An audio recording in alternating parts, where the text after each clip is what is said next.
Welcome back. Today we're going to briefly go through Chapter 13 on marketing. Remember, this is just the highlights of the chapter. No substitute for reading the chapter and understanding. Just wants to give you some of the highlights. So the book talks about the different evolution of marketing. We started out in a production era where things were mass produced primarily because there was very high demand for products. People didn't have cars and things, so the demand was there. Then we got into a little more of the selling era where you had to sell the existing products and you had to market it, customer service, all sorts of things that you added onto the product.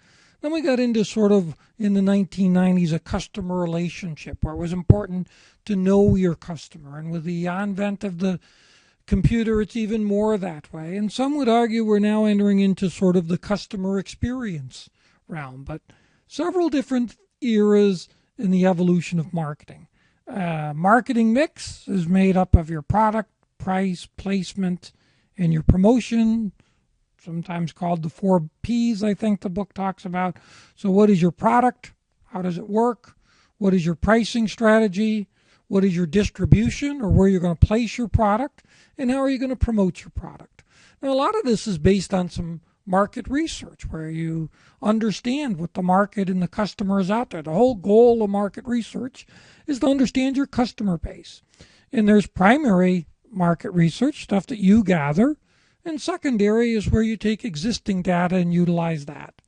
Lots of ways you can do it. You can utilize focus groups, etc., etc. Lots of things go into the marketing environment. I work in global, technological changes, social, economic, competitive, all sorts of determinants of the environment. You can do business to business marketing, or you can do consumer.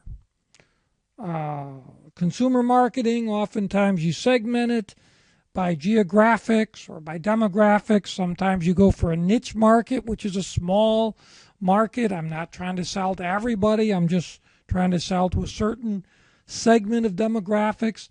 And then business to business, the main difference there is normally there are fewer businesses, so it's more concentrated marketing plan. That's the chapter on marketing. Hope this helps. Have a good week.